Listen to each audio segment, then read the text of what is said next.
Hey, I haven't seen a single Studio Ghibli film up until this year, 2022. I know, I'm kinda late to the party.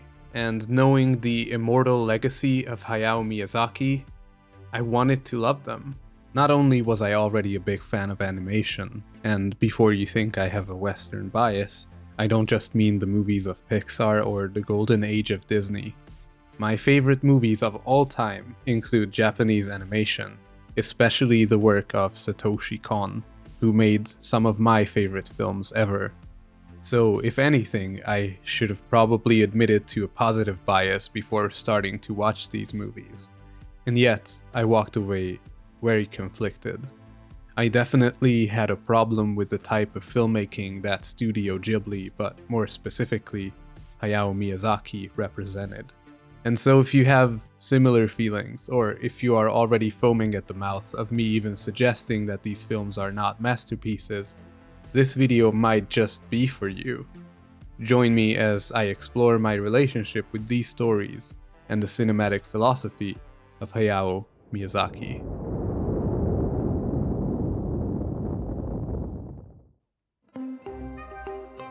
Now, if you can't imagine what my problems could possibly be, let me just tell you one thing about myself.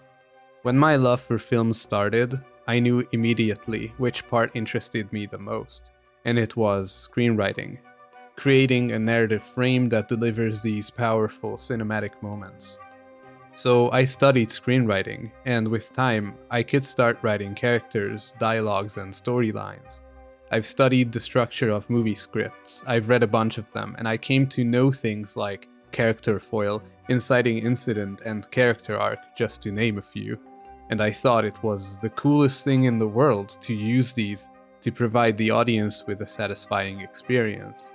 I admired the kind of calculated filmmaking that results in a cathartic crescendo at the end of the second act, and how legendary moments are really just made up of tiny pieces that are all understandable and very logical.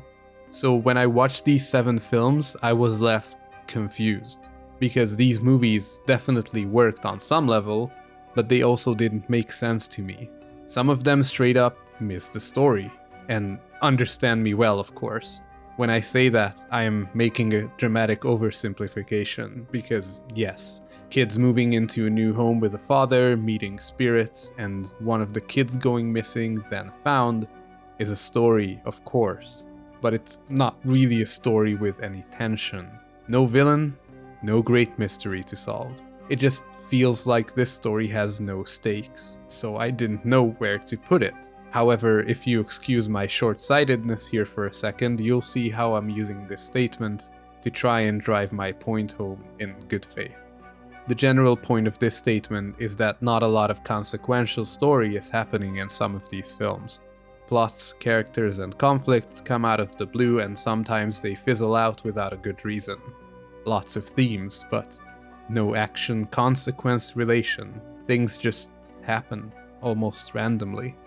But let's back up, and let me walk you through how I got to this statement while watching these 7 films.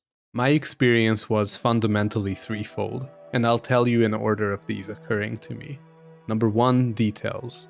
At first, I was obviously overwhelmed by the beautiful hand-drawn animation that had more detail in it than is reasonably expected, even by today's standards. Part of me still doesn't believe how immaculate these movies are made. I always make sure to say that effort put in doesn't necessarily equal quality, and I heard how much damn effort goes into these, but I wasn't gonna let that blind me. And still, I have to concede, because I was disarmed by the absurd attention to detail. One of my friends I was watching with pointed out all these moments, like how these kids run exactly like real children, and how Miyazaki likely had to analyze exactly how children play to animate this. Or the physics of Kiki's broom hitting this tree. Or how you knew exactly this house was inhabited by a woman just from looking inside. Number 2 is themes. So after the initial positive experience, my screenwriting brain started challenging the things I saw on the screen, and I started looking for themes. And I found, well, A lot of vague ones. Feminism, war, nature, humanity, childhood. These were probably among the most relevant of them. If you remember my earlier video about themes, I said a theme is a bit more exact than these, otherwise you'll have a scope issue where you can't explore anything due to a lack of time. And not only that, but in any one Ghibli film, I think I could list an astounding amount of themes, and sure, the exploration of them is so organic and seamless that they lingered in my thoughts for days, but I don't think they really said anything definite about these themes. They never really sunk in any meaningful way. And sometimes a theme itself can be a statement, like how individualism is at the core of each of these films, being a rather unusual approach in Japanese culture that is all about collectivism. But ultimately, these themes never go deeper than just stating they exist and observing how they work, like how consumerist greed turns us into beings of instincts, how we are destroying our roots when we treat nature like a means to an end, or how new generations have to grow up without a set path to follow and without parents to help them. These moments feel meaningful in the moment, but do they leave a lasting cognitive impression? This question bothered me, and not only this, there was something else. So I took an honest look, and I asked myself, what is irking me so much if my experience is so positive overall? And this is where number 3 comes in, a lack of structure. So I did some digging, and I found out that my suspicions were correct, and I read something that is probably common knowledge amongst fans of Miyazaki's work. He does not write a script for these movies. He builds his films out of storyboards, basically coming up with scenes as he goes. Now, for understandable reasons, I could finally identify my problem here as someone who primarily derives meaning from concepts in films that are written to transfer an idea to the viewer, the moral of the story, and I did not really find one in these films. Not only the moral was missing, but also the first step of the story, the dramatic question. Sometimes even the whole narrative arc, where characters make meaningful decisions and go through changes to get from point A to point B. Now again, I want to assure you, as much as I come from the Western tradition where cognitive interaction with the viewer is considered primary, I like to think I adopted an Eastern, more analogous mindset. And again, some of my favorite movies are South Korean and Japanese, although I know Korean pop culture is rapidly shifting to imitate the West. Even crime dramas from the East I watched carried an almost folk tale type, archetypical aspect, or occasionally reminded me of a fractal cycle. And not only can I appreciate that, I adore it.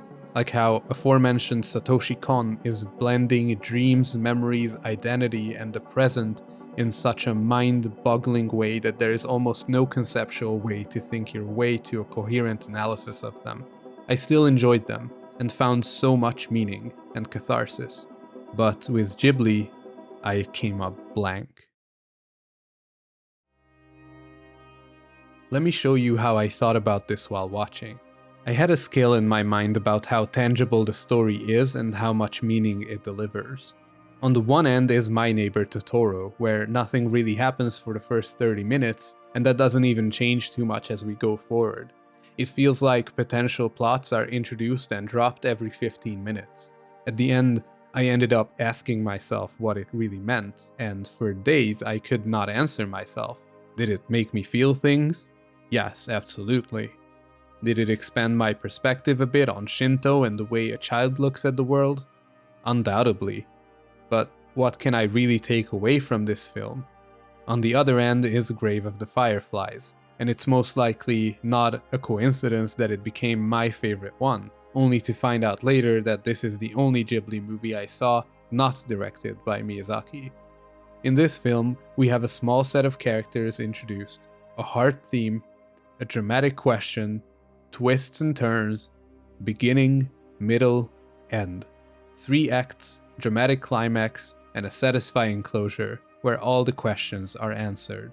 And all of the movies I watched can be put on this scale. But it's no wonder this also determined how much I enjoyed them initially. Because Sometimes the way I think about films is this.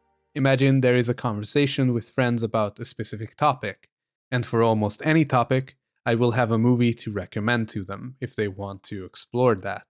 Like, hey, if you want to delve into a story about a difficult mother child relationship, watch We Need to Talk About Kevin. Or a story about guilt and regret, watch In Bruges. The State of the Police in America, Training Day. Revenge and Forgiveness, Old Boy. Or, you could just cover this all and say Three Billboards Outside Ebbing, Missouri.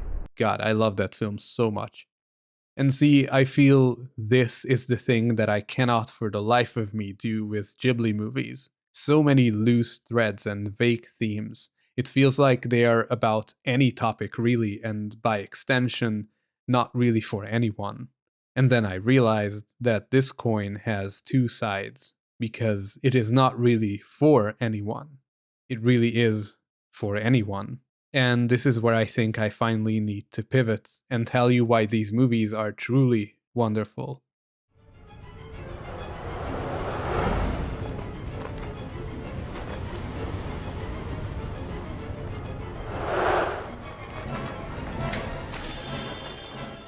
Anybody I talked to took something different away from all these films. Because of how organic the flow of the story is and how many unresolved threads it has, it leaves so much for the imagination.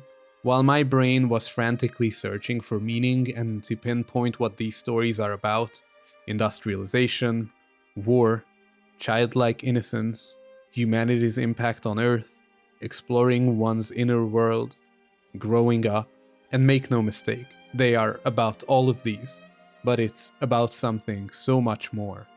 Studio Ghibli movies are really about life, and at first, the broadness of this statement frustrated me. The mental work I had to do to appreciate Miyazaki's storyboard-first approach was accepting that the broadness of this statement is exactly what gives it its essence. Miyazaki is an observer. He is passive. The beauty of his work is not in the logic of it, it's in the subtle details. His filmmaking is like a tree growing from the ground. It serves a function, but not in the way of providing wood to build a house for you to live in and use it as a tool, not for you to use actively. It serves a function in the way of letting you breathe and giving you a shade to sit under, passively. When Miyazaki speaks about war, it's not really about how bad war is. It obviously tells you that, but not directly. That's just a byproduct. You extrapolate that from the meat of his story, how humans are in wartime. He shows you the terrible loss of human life, the struggle, the brutality, and the way we lose everything. But he also shows you the way we cope, the way we love, the way we play, and the way we can somehow stay human in inhumanity.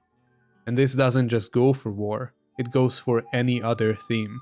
Miyazaki doesn't tell us a great story of good and evil, the way Hollywood would, because that's not how the world works, and that's not what life is.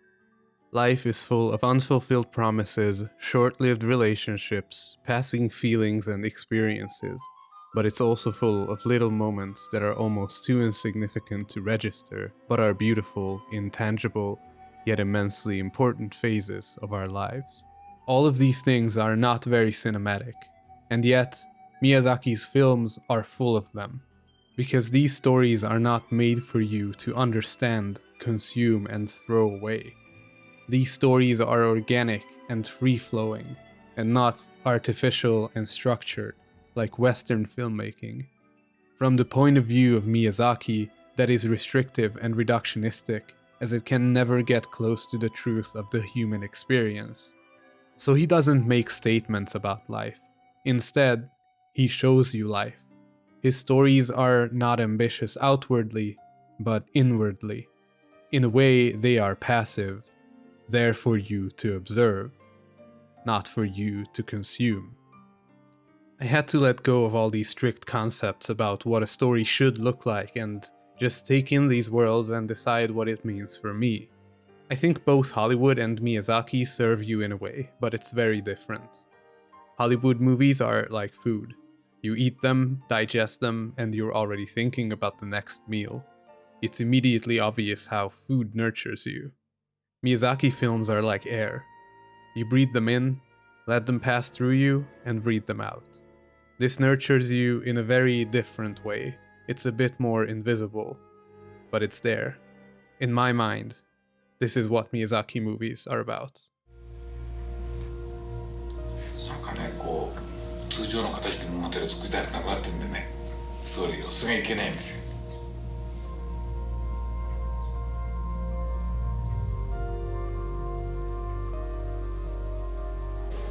分かる映画って何かってつまんない映画なんですよ。論理でやっていくとさ、自分の考えで狭くなるから、それを意識的に壊してみようかなとかそういうことで、子供たちはね分かるんですよ。論理で生きてないから。So hey, I did my best to be honest about these films, and even if I've gained an appreciation for them, what really floats my boat is structure. And you're in luck, I made a video exactly about the things that I missed from Studio Ghibli films. You can watch it here. It's kind of a part 1 to this video, if you will. Also, do you remember the 7 films that I watched? If you had to tell me to watch just one more, which one would it be? Personally, I think it should be The Wind Rises. That's what I've been most excited about, but maybe I'm wrong. I don't know. Am I right? Convince me. Let me know in the comments which one would you have me watch. And if you want to see my next video, please subscribe. And if you could hit that like button, that would be awesome. That would be lovely. That would be so great. That would be really nice, by the way. I don't know if I told you, but yeah, I would like that. I would actually be excited about that. You hitting that like button and all, you know? It's kind of an exciting idea to me because it makes my numbers go up, recommends my videos. That's kind of cool for me. I don't know. It's not really cool for you, but I mean, if you enjoyed the video, it's like, yeah, it's like a cycle, right? Because if you enjoyed the video, you want to see more, then you want me to do well, right? Hopefully. So, if this video does well, it motivates me to make more, so you can watch more. So, in a way,